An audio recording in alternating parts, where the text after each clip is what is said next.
capítulo 2. Vamos começar tudo 3.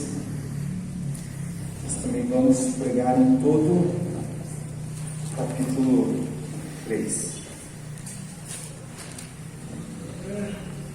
Amém, irmãos? Amém. Glória a Deus. Abra a Bíblia então, Apocalipse, capítulo 3. Apocalipse é fácil de achar, irmãos. Fácil de achar, tá no final da Bíblia aí. Tem algumas Bíblias que você fala assim, está no final da Bíblia, irmão, vira a Bíblia lá, aí tem um monte de mapa, tem um monte de devocional lá no fundo. Normalmente estou perdido aqui. Não, é o último livro da Bíblia. Amém, irmãos? Amém. Glória a Deus. Carta à igreja de Sardes.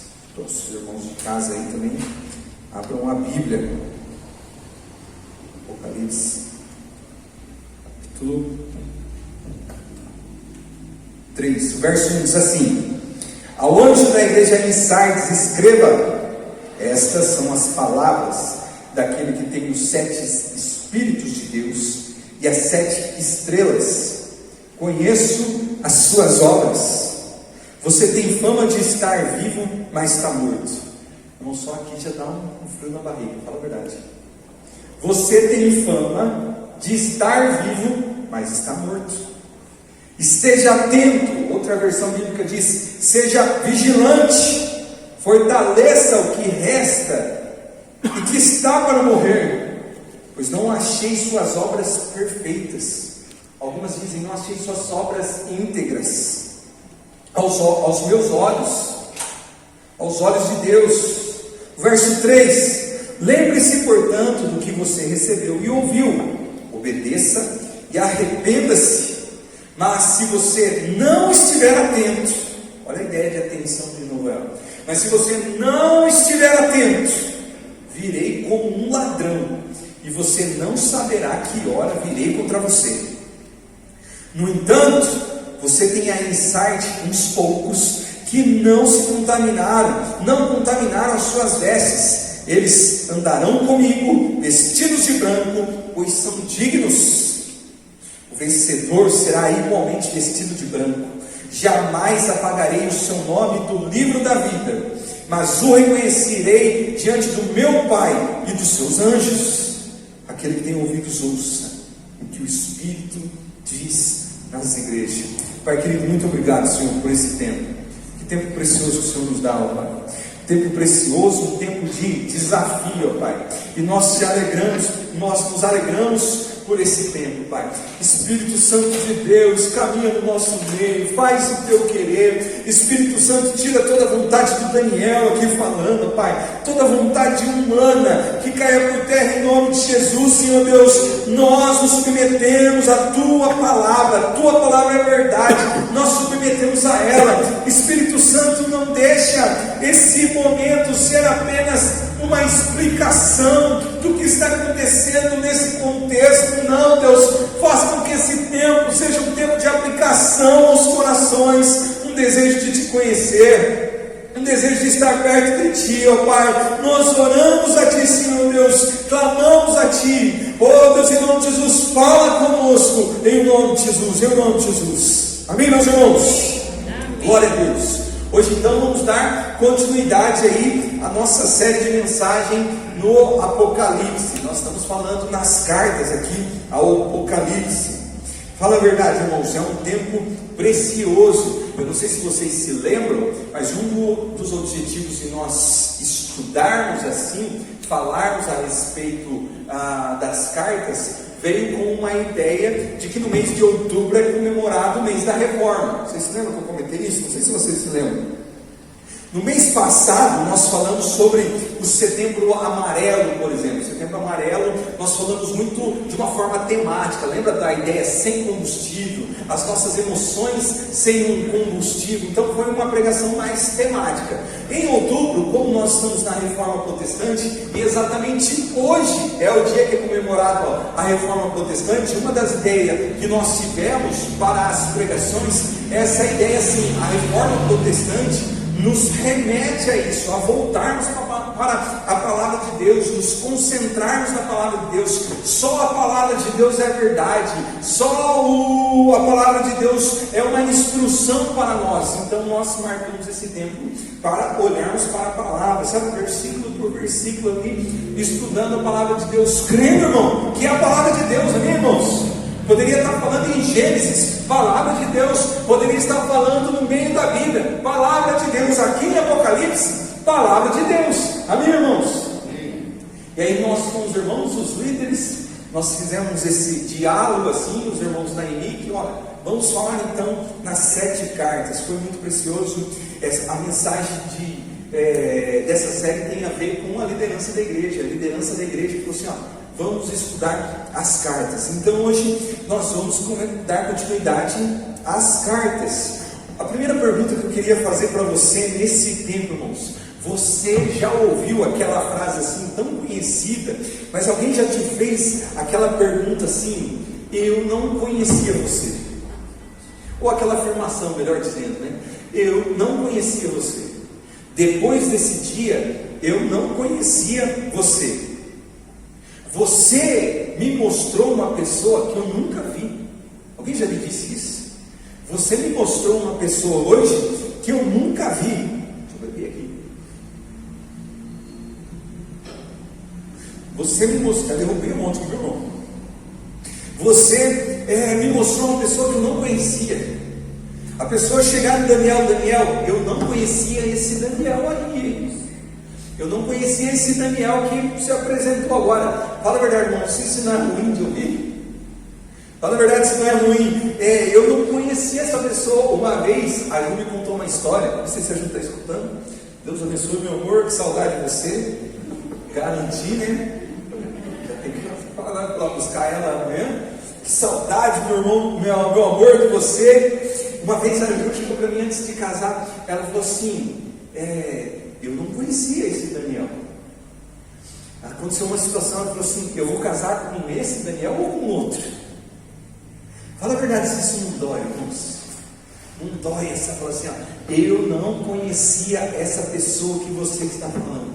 E me parece, irmãos, que é o caso, a situação que nós vemos na igreja de Sardes, na igreja de Sardes, né? Só para a gente falar um pouquinho do contexto dessa igreja, a história dessa igreja aqui tem tudo a ver com a história da cidade em si. Eu não sei se você percebeu, mas nós já falamos muito sobre isso. A glória que a cidade de Sardes, ela é uma cidade que ela é muito destacada, ela é muito louvada, mas quando se fala dela nesse contexto, a glória dessa cidade tem mais a ver com o seu passado do que com o seu presente. Porque a leitura que se faz dessa cidade é uma cidade grande, uma cidade formosa. E o que é interessante nessa cidade? Ela é uma cidade que ela é construída numa colina, ela fica num lugar alto, ela fica num lugar assim, onde você, para chegar até ela já está em destaque, Sardes. Você está vendo ela em uma colina, e só a sua colina onde ela está já a faz como se fosse uma cidade fortificada,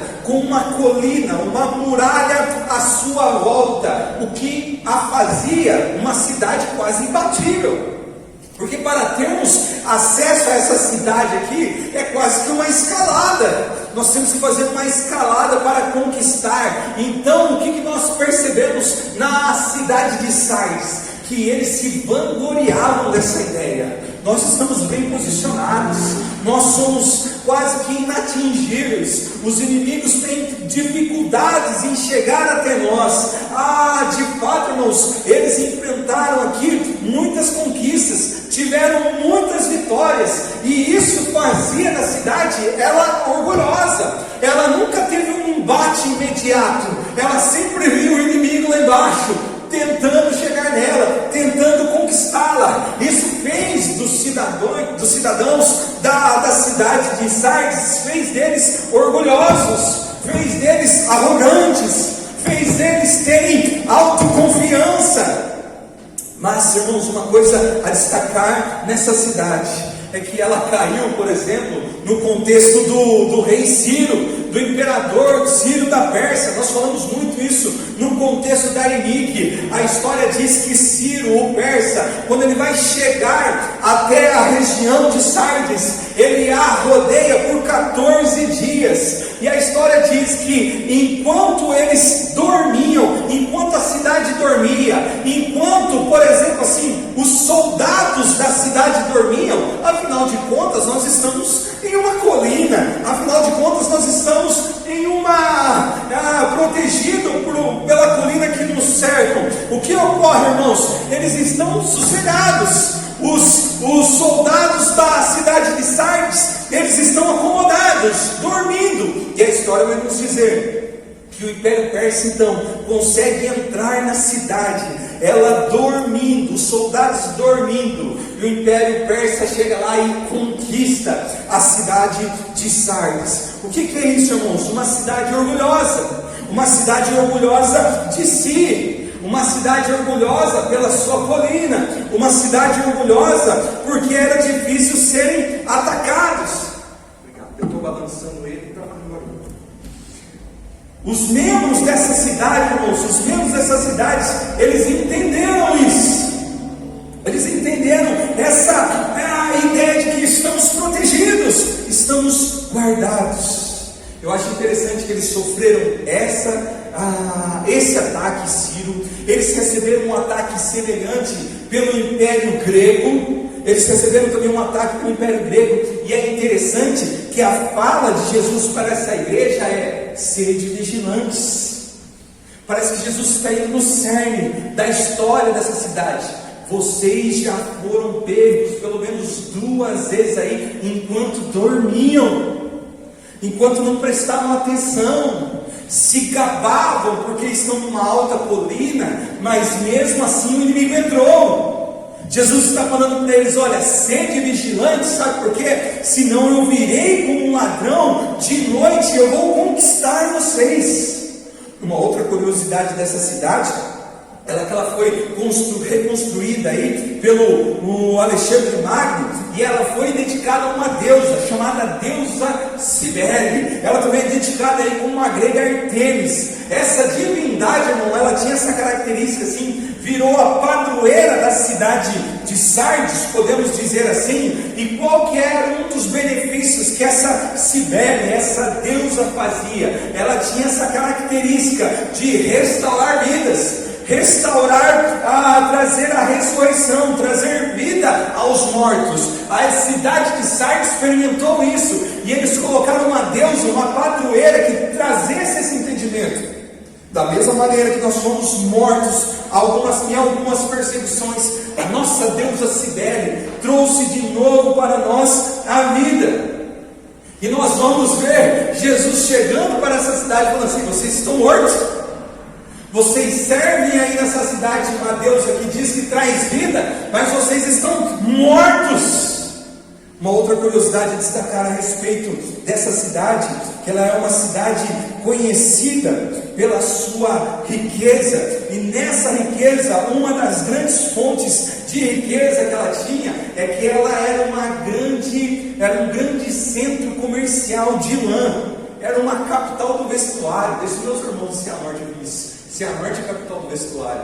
Ela tinha essa característica, irmãos, um grande centro de comércio de lã. Alguns sustentam a ideia de que foi em Sardes a primeira ideia de tingir uma roupa, tingir uma lã. Essa ideia trazem a Sardes. Isso é muito interessante, irmãos, porque eles viveram perseguições, eles viveram pessoas invadindo a cidade, mas ela foi se reconstruindo. Começou a surgir trabalhos, comércio de lã dentro dessa cidade, e essa cidade novamente foi se ensoberbecendo, ficou soberba. Quando João está escrevendo essa carta aqui, no capítulo 3 que nós estamos vendo, Sardes, que teve essa experiência, ela já estava muito rica. E o contexto que essa igreja agora estava experimentando, irmãos, sabe quando você lutou para conquistar algo, você lutou e vai baixando a guarda, vai descansando. No contexto da igreja de Sardes, eles foram deixando as guerras de lado e foram reconstruindo a vida deles, e eles gostaram dessa vida. eles gostaram da vida de paz, eles gostaram dos banquetes, a ponto de agora que a gente não precisa guerrear mais, e a cidade foi reconstruída, e nós temos dinheiro, a gente relaxou, a gente começou a comer demais, a gente começou a se dedicar aos nossos prazeres, uma vida de luxúria e prazer. Os cidadãos de Sardes aí nessa época, um tempo atrás, eles eram guerreiros, eles viram a cidade ser perseguida, e eles lutaram na cidade, e agora eles relaxaram. Sabe aquela ideia assim, eu mereço, lutei tanto, e esses que eram guerreiros, foram amolecidos pela sedução de ter dinheiro, pela sedução de ter o prazer de ter coisas, pela sedução de ter uma vida fácil. E o que é triste com isso, meus irmãos, é que a igreja dessa cidade, chamando a atenção dela, a igreja dessa cidade, ela é influenciada por isso. Não é uma igreja que influenciou o mundo, é uma igreja que foi influenciada. Era como se o sal aqui da igreja que ela é para ter, ela não teve sabor, ela escondeu a sua luz debaixo da candeia. Era uma igreja, irmãos, que não era perigosa para a cidade, era uma igreja que não trazia perigo nenhum para a cidade de Sardes. É nesse contexto que essa igreja, que Jesus envia essa carta para eles. Sardes era uma poderosa igreja, a igreja que tinha aqui era uma igreja poderosa, irmãos. Ela tinha um bom nome na sociedade. As pessoas da cidade de Sardes olhavam para a igreja e falavam: é uma boa igreja bonita, uma igreja rica, uma igreja que tinha uma fama. Mas era uma igreja que tinha fama na cidade, irmãos, mas não tinha vida. Era uma igreja que tinha performance na cidade, a cidade a conhecia com atitudes religiosas. Era uma igreja que tinha performance dentro da cidade, mas não tinha integridade. Era uma cidade que tinha obras no meio da cidade, no mundo secular, mas era uma igreja que não tinha dignidade. A ponto de Jesus olhar para a igreja vocês, por causa das obras boas que vocês fazem, vocês são conhecidos como uma igreja que vive, mas eu sei que vocês estão mortos. Vocês morreram, tem só cara de vivo. É como se Jesus fosse como a Ju falando para mim: esse Daniel eu não conheci, hein? Esse Daniel eu não conheci, hein? Jesus está falando para essa igreja: eu conheço vocês só têm cara de vivo, mas estão mortos. Isso dói, irmãos. Isso deveria trazer uma preocupação para mim e para você, porque talvez para alguns vocês têm cara de vivo, mas e aí? Quando que isso acontece conosco, irmãos? Quando isso acontece com as nossas vidas? Quando que isso pode acontecer, irmãos? Fica evidente nessa carta, irmãos, que isso pode acontecer quando não somos atentos. Isso acontece quando não somos vigilantes. Isso acontece quando não estamos ali, quando nós estamos ali distraídos com muitas coisas. E nós podemos nos distrair trabalhando para o Senhor, trabalhando na obra, porque essa igreja tinha nome de igreja, e para muitos era conhecida como viva, mas perderam a vigilância. Eu queria pensar com os irmãos duas posturas aí de uma igreja que não é vigilante, duas posturas de uma igreja que não é vigilante, que não é atenta, duas posturas de uma igreja que não é ligada, que não está esperta. A primeira coisa, irmãos, é que ela considera a sua aparência mais do que a verdade. Uma igreja que não anda atenta, uma igreja que não é vigilante, ela preza pela aparência. Ela preza pela aparência.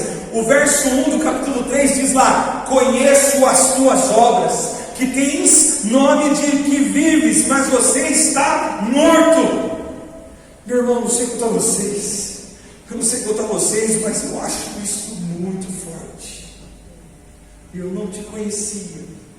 Vocês têm nome de vivo, mas vocês estão mortos. Essa igreja aqui, irmão de Sardes, é uma igreja que vive de aparência. As palavras de Jesus aqui, ela é mais forte do que o inimigo subindo essa colina. Eles olham seus inimigos lá de cima da colina, só que agora eles recebem essa palavra de imediato. A palavra de Jesus não tem esforço para subir numa coluna. A palavra de Jesus é bombástica no meio dessa cidade, é bombástica na história dessa igreja. Vocês vivem, parece que estão vivos, mas vocês estão mortos. Vocês se alegram com uma reputação boa, mas vocês estão mortos. Eu não sei se você percebeu, lendo a carta aqui, irmãos, eu não sei se você percebeu ou se você estava atento. Eu não sei se você percebeu, mas nos versículos que nós lemos aqui, essa igreja, ela não tem problema de doutrina. Essa igreja aqui, ela não tem uma Jezabel que entrou dentro da igreja e está ensinando coisa errada. Lembram disso? Na carta anterior? Essa igreja aqui, irmãos, não tem os balaamitas. Essa igreja aqui não tem os nicolaítas, que são igrejas que são perseguições e ensinamentos que nós começamos a ver sendo atraente para as outras igrejas. Essa igreja de Sardes aqui não tem isso. E o que ocorre, irmãos? Não tem falso ensinamento dessa igreja. Eu acho interessante, o William Barclay faz um comentário a respeito disso, que essa é a única igreja que não tem uma profetisa Jezabel lá no meio, não tem nicolaítas lá no meio, não tem judeus tentando entrar dentro da igreja. Essa é a única igreja que não experimenta isso. William Barclay faz um comentário a respeito disso que eu acho sensacional, irmãos. Ele fala assim a respeito dessa igreja: a igreja de Sardes não era molestada por ataques externos, pois quando uma igreja perde sua vitalidade espiritual, já não vale a pena atacá-la. Satanás está olhando para a igreja, está falando assim: por que eu vou pôr uma profetisa Jezabel no meio deles? Para que eu vou mandar um nicolaíta lá no meio deles? Para que eu vou mandar um judeu lá no meio deles? Para que eu vou mandar perseguições para essa igreja? Não precisa. A maioria dos membros dessa igreja não são convertidos. O diabo não precisou, irmãos, perseguir essa igreja. Não precisou, irmãos, perseguir essa igreja de uma maneira assim externa. O diabo não precisou perseguir essa igreja de uma maneira interna. Por exemplo, ele não precisou fazer um martírio, como nós vimos na igreja de Pérgamo, onde a perseguição pegou um homem chamado Antipas e o fritou. Essa igreja não passou por isso. A ideia é que Satanás está tranquilo com essa igreja, só tem cara de vivo. Para que perseguição? Deixa